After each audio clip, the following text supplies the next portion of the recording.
Hi everyone, it's Shannon and welcome to today's video. So I had talked about doing this video in my last one was 10 mistakes that first-time cruisers make on their first cruise, pre-cruise. And this is 10 mistakes first-time cruisers make on board the ship. So some of these are, maybe just kind of things that they don't know, but these are more things that happen on the ship rather than before the cruise. Now, some of these did surprise me, but a lot of people said the same thing. So again, I compiled the list of 10. Now, if you want to not watch the whole video, there's always timestamps below so you can kind of skip. Now, some of these have like 2 parts, so if you need to read it, it may not be exactly what it is, but if you don't want to watch the whole video, there are timestamps below. So let's go ahead and get started. Okay, so this first one is something I took my first cruise, I want to say in like 98 or 99. So I don't really remember ever thinking this, but evidently a lot of people do. And that is that you don't have to book an excursion to get off the ship. And evidently a lot of people think that you do, that you have to have an excursion booked to be able to get off the ship. Now, I did mention in my last video that I do recommend, if you are going to book an excursion, that to book an excursion through the cruise line. However, there's a lot of times, a lot of things that you can do near the port, especially in the Caribbean. So like San Juan, for example, last year, we didn't book anything. We didn't book an excursion. I knew that there was like a fort within walking distance to the to the pier, and we just wanted to walk around. So that's what we did, and it was exactly what we wanted to do. It was easy. We were able to go when we wanted, and it was easy, and we didn't spend that much money either. So that's just one example that you don't need an excursion to be able to leave the ship. Now, if you are going to do excursion, I do recommend booking through the cruise line. However, you don't need to do so.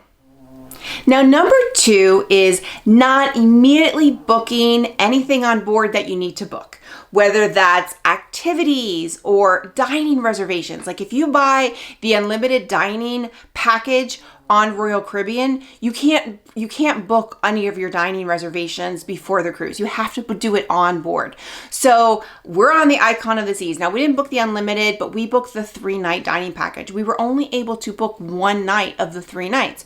I know as soon as we get on board, we got to book. Otherwise, we're going to be eating at like 4:30 or 10 o'clock at night, because that's all that's going to be available. So you want to make sure that, yes, you're going to be like, oh, you want to go to the pool, or you want to look at the spa, or you want to do all of those things, but make sure you do the things that you want to, like, book whatever you can, whatever you need to do. And then, like, for example, for Disney Cruise Line, a lot of times it might be putting your name on for a wait list for that meet and greet that you weren't able to get, or the cabana that you want to put a wait list on. Those are things that you want to do. So go to guest services and get your name on the wait list so it's at the top of the wait list. So those are the things that you want to do. Like, yes, it's you want to eat lunch and you want to get settled and you want to do all that stuff, but making sure that you book, you do any of those onboard reservations or anything that you have to do on board, you do that as soon as you get on the ship. Now, number 3 is definitely a mistake that we made early on, and that is overbooking your day or overbooking with excursions. So I don't recommend booking more than 1 excursion at a port. And like I said, I don't even recommend, necessarily booking any excursions. At Coco Cay, yes, there's a lot of things that you can do, but you don't have to pay. You don't have to do an excursion. So case in point, Labadee. Labadee, there's a lot of things to do. And, you could, I remember meeting a family where they had a snorkeling excursion, and then they were doing the zip line, and they were rushing from there to here, there. And Labadee's a big island. So they just felt rushed. And I mean, we were in a cabana and we were chilling and we had the best day. So I'm not saying like don't book excursions, but also you can overwhelm yourself trying to do too many things. And at the end of the day, you're not going to be able to do everything on the ship or on the, every island or every port. So just kind of pick that one thing that you want to do, but especially during the day, like you may want to be doing so many things, but you don't want to get exhausted. And I remember, I think it was when we went on the Allure of the Seas for our 1st year anniversary. And the last day, my husband was so exhausted, he stayed in bed. The last sea day, we were exhausted, and he stayed in bed the entire day. It was just completely, and it wasn't that he wasn't sick, he was just tired. And so you just don't want to overbook. So don't overbook your day, especially don't overbook excursions, especially like oh, I think it's 3 hours in the morning and this one's 3 hours in the afternoon and I have time to do both. You might have time, but I just don't recommend it. Okay, number 4 is not planning out your day. So kind of the opposite of number 3, and it doesn't necessarily mean you have to have a complete itinerary for the entire day, but having a general idea. Now, this was a lot easier when there was paper, navigators or whatever they are now, or cruise compasses. And I used to highlight, and I think you still can get the paper ones, but now everything is on the app. Now, usually on the app, you can kind of save it and plan, but I'm a paper and pen type person. But, having an idea of what's going on. For example, if you are going to the dive show at, and it's at 9 o'clock and you have an 8 o'clock, dinner reservation at Chops, you're not going to make the dive show. And a lot of times, just having that general idea of planning out your day, also knowing how much time, you have to get ready. So if it's formal night and you're going to need a little extra time to get ready, just kind of having an idea so that you can plan out your day. And then also that you don't miss anything. There might be things that you don't want to miss. Example, the dive show, the ice skating show, or anything like that. Having a general idea so that you have that plan for the day so that you just know. So again, it's you don't want to over plan, but then you also don't want to not plan at all. So having a general idea, because otherwise if you don't have a plan for each day, you're probably going to miss something that you really wanted to do. Okay, number 5 is knowing what's included in the price of your cruise. And I think that kind of, to me, again, I don't really remember not knowing what's included and what's not included in my cruise, but evidently this is something that's really, this really happens. However, I've always seen, I think on every cruise, the bartenders or servers are walking around with, fruity drinks, trying to get it. And I will always see someone grab the drink thinking it's included, and when they hand them oh, let me have your SeaPass card so I can charge you, they want to give the drink back. No, I thought it was included. I think I've seen at least one person do it on every cruise. So yes, alcohol's not included unless you have the drink package. And then things like that, there's just knowing what's included. And there's so many little things, some activities are free and some are complimentary and some are not. On the Odyssey, the North Star is complimentary on port days, but on non-port days or sea days, there's a price. So knowing those types of things. And, there's a lot of things that are complimentary. There's a lot of things that are that are included. However, there's a lot of things that aren't. Room service on Royal Caribbean is not included. But on Disney Cruise Line, it is. Disney Cruise Line, you can get soda. Royal Caribbean, it's not. But Disney Cruise Line is a lot more expensive. So, just knowing what cruise line you're going and what's included in the price of the cruise, so you're not getting charged extra for, things that you thought were included. Okay, number 6 is not putting your phone in airplane mode. And I hear people talk about this all the time, but then you'll see somebody on Facebook say that they forgot, or they forgot until the second day and they were charged and they get, hammered.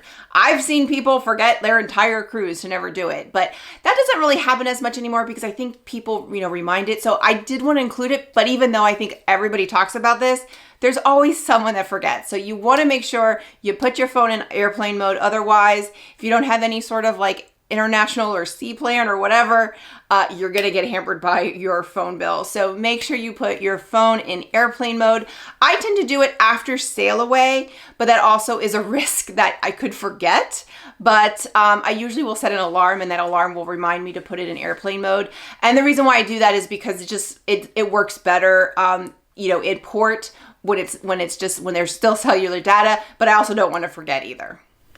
Okay, number 7 is not putting your phone on ship time. So I have my phone on auto time. So if I fly over to the West Coast, my phone automatically switches over to West Coast time. However, whenever I go on a cruise, I eliminate that. I put it in, Miami time or East Coast time, and then I don't have it. I turn off the auto. And that's the most important thing, is making sure you turn off the auto. Because if you don't turn off the auto and you are going to St. Thomas and they're an hour behind, and it's going to automatically reset, and you may not know that you're no longer on ship time. It just automatically reset. And Well, that's what happened when we went to St. Thomas. There was a couple, and we did find out that they thought they got back to the ship thinking they had plenty of time, not realizing that their phones had reset to the St. Thomas time. They were no longer in ship time, and we were sailing away as they were walking up. So yeah, so you want to make sure you just remove that auto feature and that you're on ship time, and then double check when you're getting off the ship. Like if you're getting off the ship, what time is it? Make sure you're checked, because you don't want to get left at the, you don't want to be your pier runner, but you definitely don't want to get left at the port. Okay, number 8 is probably more so for Caribbean cruises, but that is not reapplying or applying enough or reapplying your sunscreen. And I cannot tell you, every cruise you will see several people that are burnt to a crisp. And if that happens like your first sea day and it's a week-long cruise, it's going to be a very long and painful cruise. So even our last cruise last spring break, I did get a little pink one day because I didn't reapply. Now I don't spend a lot of time in the sun, but I did get a little pink, especially on my back. But so you want to make sure, one, you reapply and apply enough sunscreen and then reapply, especially if you're in the water. But you also want to make sure you have a sunscreen that's easy to reapply. And I always say like the aerosol ones are the easiest ones to reapply. Make sure you rub it in, make sure it gets absorbed so that you have it. But just make sure, because getting sunburn on a cruise is it's just not fun. Okay, number 9 is regarding tipping. So the first one is over tipping. You maybe prepaid your gratuities and you don't remember prepaying your gratuities, so you tip everybody again. Now I'm sure your server and your room steward are not going to be upset about that, but just know, like, if you prepaid your gratuities, and evidently, like we never prepay our gratuities unless we have to, but evidently this has happened quite a bit. I've seen a lot of people post about this, that they didn't realize, and they actually pay double their gratuities. The other side of this is you didn't prepay your gratuities, you don't realize that it's automatically charged to your account, and then you have this several $100, charge at the end of their cruise, and you weren't expecting it. So just making sure you know that. Again, I see a lot of people at the end of their cruise, they weren't expecting the gratuities to be added, they just didn't know, or for whatever reason, and then they're disputing the charge at the end of the cruise. So knowing about tipping, what's going to be included, what did you prepay, what do you need to pay on the ship, how much you're going to be charged, just knowing about tipping, because you can get hit with that charge not expecting it, or maybe you do it twice because you forgot that you prepaid it. And number 10 is definitely a mistake I made on some of my first cruises, and that is drinking or eating too much. And yeah, it could go either way. I really don't think I've ever drank too much. Maybe I drank maybe a little more than I should, but never to the point where I was sick, maybe just hungover the next day. Eating too much though, yes, and I did that, I'm much better now, and I'm much better controlled, mainly because I just get really bloated and I feel disgusting, and none of my clothes fit. So I've definitely gotten better. But early on, when I first started cruising, the food is so good and it's just so plentiful, and you can order multiple items and everything is just like, I want to try that, I want to try this, I want to try that. And you eat too much. My husband still does this. So if he's watching this, yeah, we know you still do it. He's gotten better too. But usually like the last day or two, like we are just gone all out because we know we're getting off the ship and we can feel miserable and fat at home. But yeah, eating and drinking too much, and then especially drinking too much, bad things can happen. And usually it happens when people drink too much. That's all I'm going to say. So drinking or eating too much on a cruise ship, it's just never a good thing. And there you have it. Those are my 10 mistakes first-time cruisers make on their first cruise. So on board their first cruise. So let me know in the comments below, did you make any of these mistakes? Do you have any other mistakes that you have, or any tips that you have for first-timers or maybe even more experienced cruisers? Leave it in the comments below. If you have any other suggestions for me, definitely leave it in the comments below. And with that, if you like this video, click like, click and subscribe. That way you get a notification every time I post a new video. Bye everyone.